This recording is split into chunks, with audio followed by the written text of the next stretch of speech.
Yeah, I just want to thank everyone for joining us today so we can all learn a little bit more about the recently launched program, the Agriculture Weather Station Assistance Program. So anyways, I'd like to welcome Terry, McKay, and Jody Wipp, who will be presenting, and also shout out to Catherine Tuttle, who will be on the back end monitoring our questions and moderating those at the end of the presentation. So as indicated, we will be taking questions. You can submit those throughout Terry and Jody's presentation. There's options that you can do so in the Q&A chat. You'll find that the black bar, the control bar, if you will, at the bottom of your Zoom screen there. So there's the Q&A, there's the chat, and there's the raise hand function if you'd like to speak rather than type in your question. With the Q&A function, it's really convenient. So if you type in your question there, other participants on this webinar can upvote your question, right? So if there's a few others who want to know the answer to that question as well, it'll make it a higher priority in the question list. So I encourage you to use that option if that's available to you. I'll also note that we do have closed caption turned on for this session. And again, if you look at the bottom bar there, you should be able to click the CC and closed caption button, and you'll see text at the bottom of your screen. So that option should be available to you as well. Just another thing before we get going, we are recording this session to share with others if they're interested in it. So without any further ado, I will hand it over to Terry and Jody to get us started.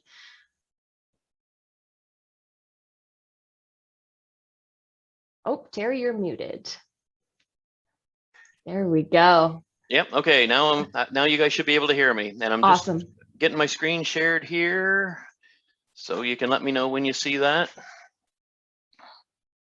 Yep, okay, we're good to go. All right, so what I'm gonna do is I'm gonna give you a little bit of just sort of an overview of the program, and then I'm gonna pass it over back to Jody, and she'll give you a little bit more of the technical information about the weather stations and such. And then I'll finish off with, we'll go through the application form. It's a very straightforward application form for those of you that have looked at it, but I'll just kind of take a look through and just so that it's all clear to you guys. So I'll just start off the Weather Station Assistance Program guidelines. When you scroll down through those, it's funded through the Canadian Agricultural Partnership. So that the funding is actually going to be shared between the province and the federal government.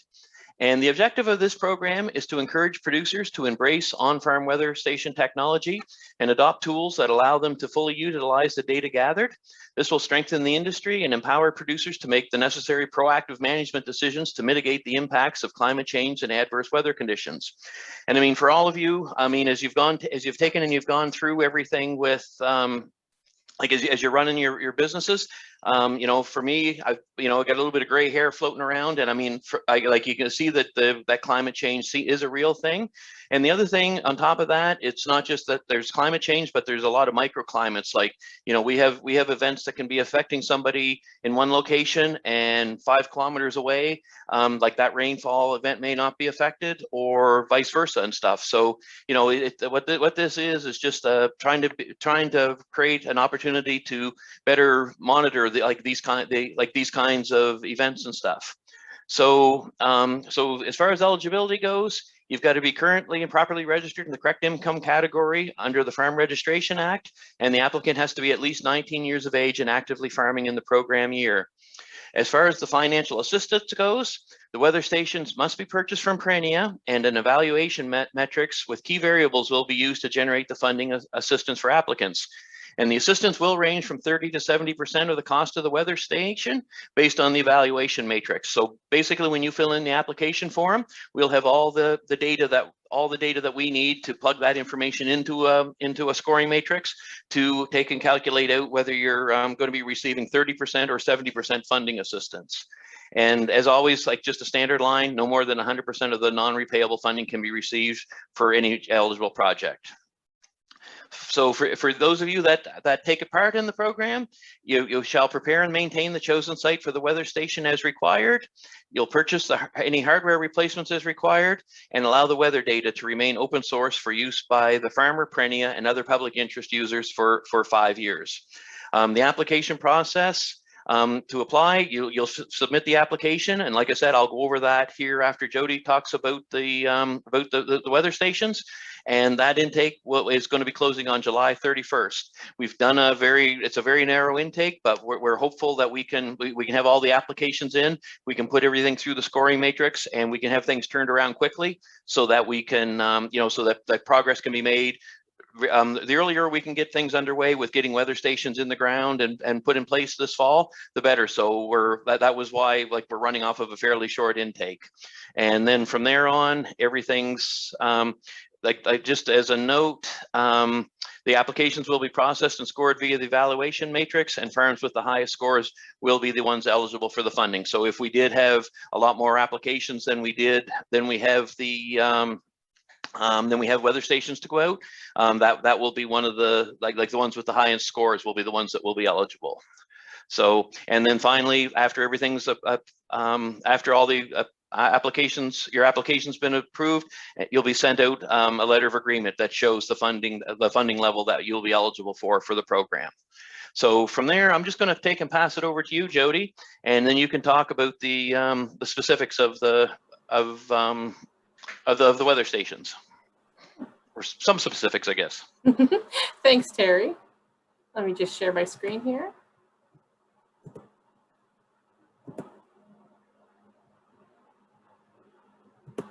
Are you guys able to see it?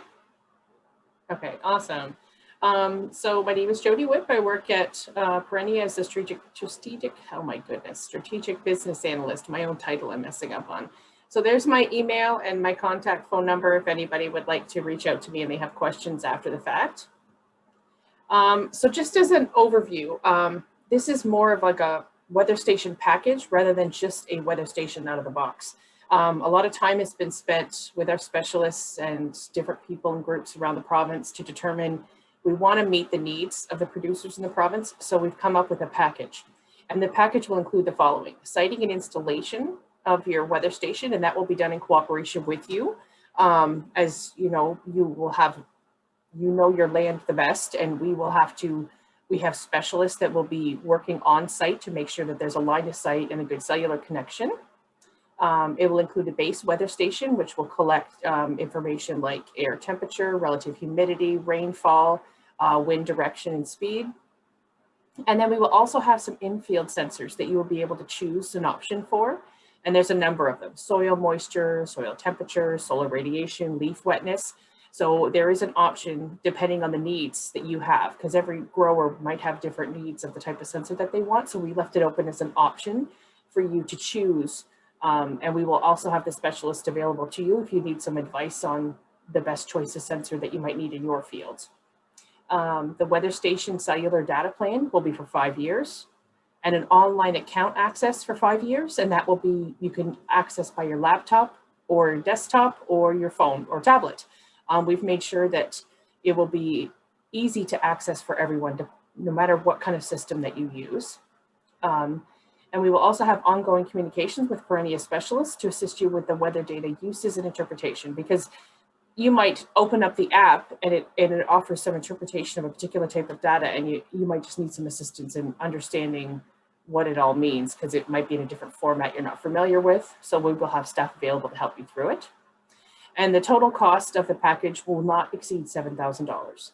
So depending on your level of assistance, and you get your letter and like Terry stated, between 30% and 70% of financial assistance towards purchase of this package, then you would know financially what you were looking at. Your maximum, we will not exceed $7,000, we set as a target for the total package. So that's kind of an overview of the actual physical package and all of the sensors and the cellular connection. And just so you know, there will not be any extra cellular charges. Like there won't be roaming charges or anything else like that. So what you see listed here is what will be part of your package. I'm not sure if it goes back to Terry to talk any more about your program.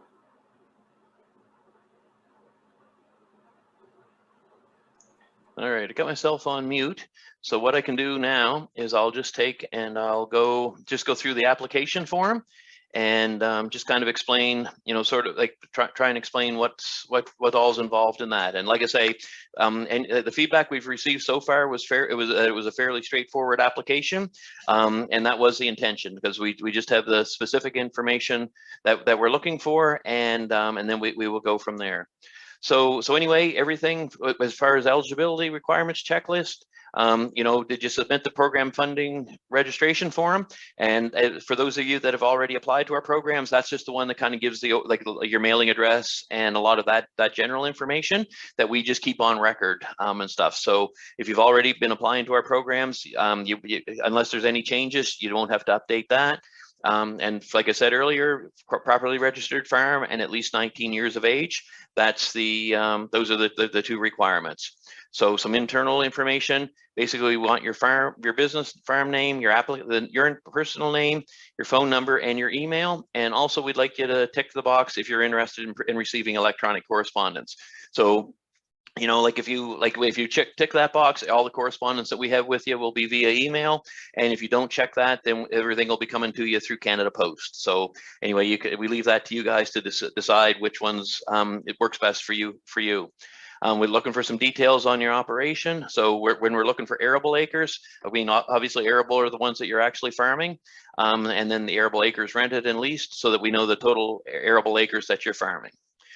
So now what we'll do is we'll get into sort of some things that are pretty specific for this. So what we've done is we've got up to 5 sites listed here. If you've got more than 5 sites, you can add them. But if they're but basically, you know, if it's a small location and stuff, but we're kind of looking for like sort of the sites where your main agricultural activities are happening. So what we want you to do is we want you to put in the PIDs. So if you have one block, so let's say you're farming in several, have farms in a couple of locations, you take and you would just write in the PID numbers of whatever's in that block. Or if you were going to take, and if you say there was more PIDs involved, you could take and you could put some more, you just pick the 4 PIDs that are sort of the main ones, or that are easily accessible and stuff. That would be the best for having a potential weather station. And the other thing too is when you're out there, just check to see if you have cell coverage there, because that's something that's important as far as the weather station goes, is that there's cell coverage so that the data can be transferred back and forth. So anyway, we're looking for we've got listed for up to 5 sites. If you actually have more than 5 sites that you want listed there, you can just just make another copy of this page and add those to it if you like. And the other thing we look for there is the farm pesticide applicator certificate number. And then finally, what we've got is we want you to take and put in the number of acres of all the crops that you grow. So if you're if you're a market gardener and growing a variety of different items, just like it might be 1/4 of an acre of several different items or whatever, but we just ask that you try and do as best you can to get to capture the actual acreage that you have of all the different crops. And if you have a crop that's not listed on here, reach out to us, or you can just write it in at the bottom here, and we can take and we can add it. But anyway, that's just so just depending on how many acres, we just want you to take and just write in the number of acres of each crop, and then we'll use that information in the scoring matrix as well. So anyway, like I say, we tried to make this as straightforward an application as we could. And then, it's just to collect the information that we needed. And then finally is a statement of certification, like the sort of the standard form that's at the end of all of our applications. So anyway, that's an overview of everything I have. What I'll do is I'm just going to pop up, we had sort of an overview made up, a PDF made up. So what I'll do is I'll just kind of put that up there, and that just kind of gives us a summary of everything that we've talked about today. So anyway, we can defer it back. Like if there's any questions, we can take and try and answer those for you. Yes, if anybody has any questions, you can ask them in the chat, in the Q&A, or you can raise your hand if you would like to not type your question.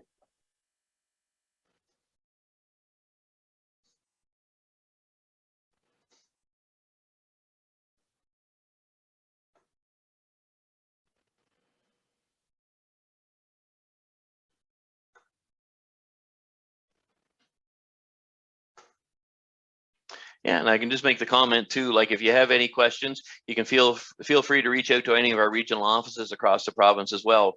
Like all the staff in each of those offices, they've been well versed in the program as well. So. Oh, we have a question. Can farms with multiple sites get more than one station? Yep. Yep. Okay.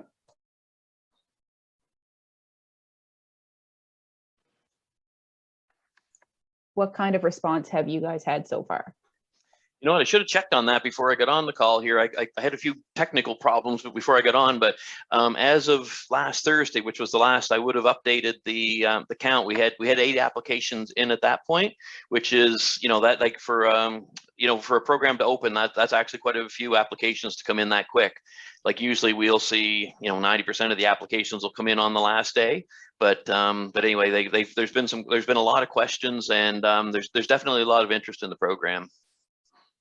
Can stations be moved? No. Okay, I'll defer to you there, Jody. Yeah, because the sighting, it's a line of sight that needs to be done, and also because the wind anemometer has to be placed a good 2 meters above the station, so it's not an easy task once it's placed, and it will be on a wooden post. So it will need to be, once it's placed and in the ground. There are some infield sensors that may need to be removed during the winter months, but depending on which sensor that you're choosing. Okay. How many stations will be eligible for funding? We figure up to 120, between 100 and 120 in this, this is the first year we're doing this, so. Okay. What physical area does a site require? And then also a question about power supply. Yeah, like I said, a lot of work went into looking at this. So we wanted to make sure that they were self-powered. So the units that we're considering have a solar panel as well as a battery backup, and those batteries are good up to 3 to 5 years.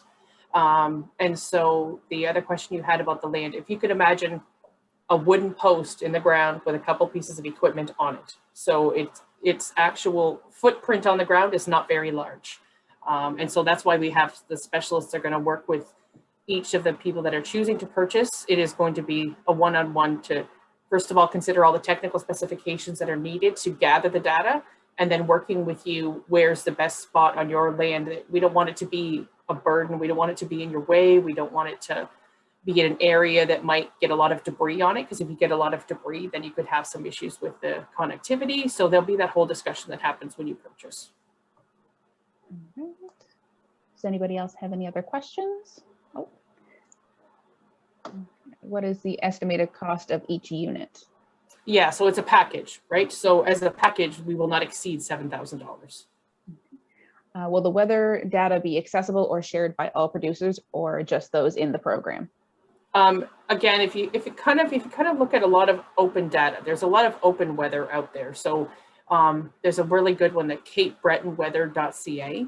And if you take a look at their site, they have a lot of stations that are mapped. So you won't be able to, access very specific interpretations of the data, but you could click on, our hope is to have a final map, and you could click on the station and have that just immediate data, not historical data, not forecasting, but at this moment in time, if I click on that station on the map, you'll be able to see what the readings are.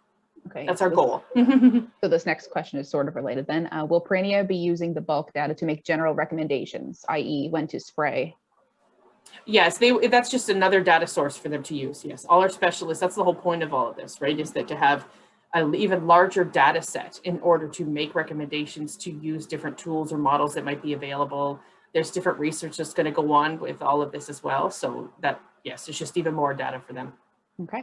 What is required by the landowner for maintenance? Well, again, it would just be, Perennia is going to offer an annual site visit as well after the installation. But in the meantime, it would just be general wear. Like if you've had a very windy event, and you just check there's no sticks or branches, or in the spring, make sure a bird hasn't made a nest in it, some simple things that might impede any data being connected. So and also too, you'll see on your app or your phone or your desktop, if you're not getting your data, you're going to want to call in right away, right? So they're, depending on the supplier's phone support or online support, depending how we do it. So depending on your needs, it might be contacting the manufacturer first, or otherwise it could be Perennia, depending on what your needs are. Okay, so by $7,000, are you saying the package will cost $7,000, or are you saying you will pay up to $7,000, but the unit might cost more? No, the total package cost. So it's not just the base station. The total package of the cost that we went through about your cellular connection fees and the account connection fees for 5 years. Siting and installation is quite costly. So all of these total package will not exceed 7,000. So we've made sure to put a lot of research with our specialists into the different suppliers to make sure that we have the most robust unit available in this target price range. It will not exceed it. Okay. Will the data be saved so you can look back at it?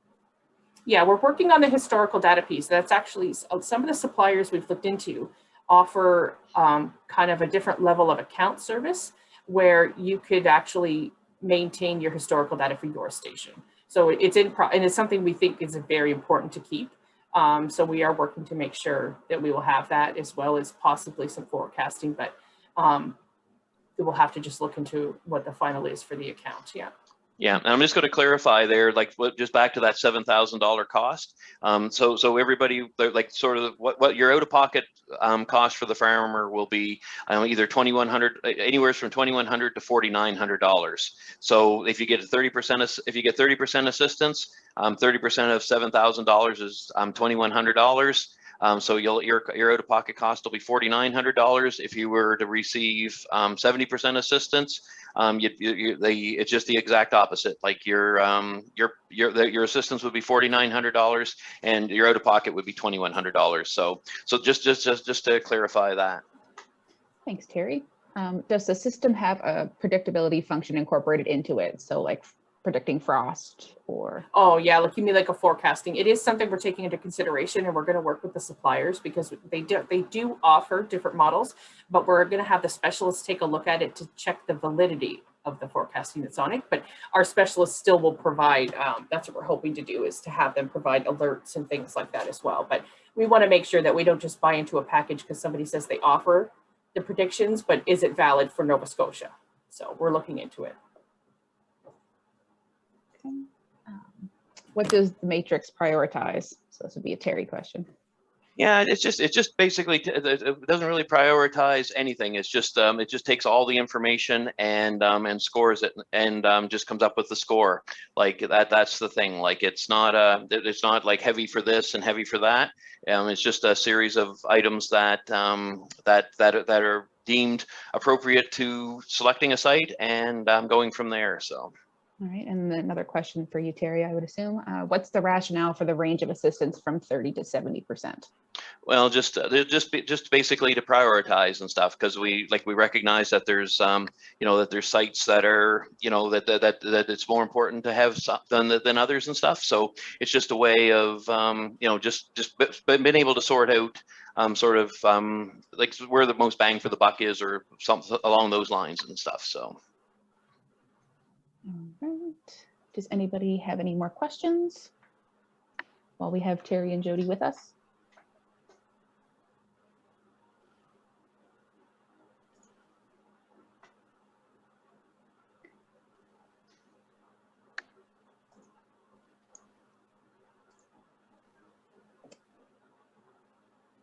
Not seeing any. Oh, is the cost of cell coverage paid upfront? Yes, everything will be covered up front for 5 years. Cellular connection and your account subscription for 5 years. And there'll be no extra cellular charges or roaming or anything, because that's always a concern for people. And also to mention on the cellular, we're well aware that there may be gaps in cell coverage in this province. So that's another thing that we're working on with our suppliers. Some have long range antennas to help boost. There also will be possibly some options available that even if you have no cell coverage at that location, it's something we're going to consider and try to work with the suppliers that we might be able to find an alternative option.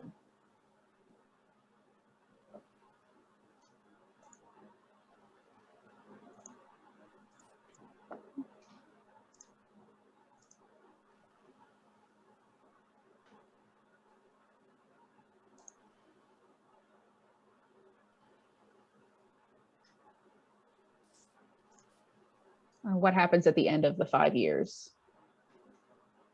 Oh, after the connection, yes, we're going to have to reassess it at that time, because of course with programs, right, things can only be booked up to a certain amount of time. But I mean, our hope is the fact that if we have annual visits, that these systems will be maintained. And again, we'll have to see the value of all the data that's being collected and all the different parties that may want to be using it and what the platform. So I think it's to be determined.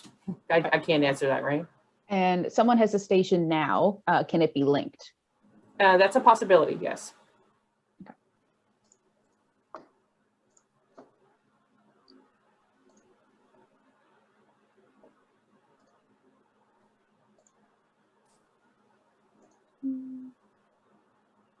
Any more questions?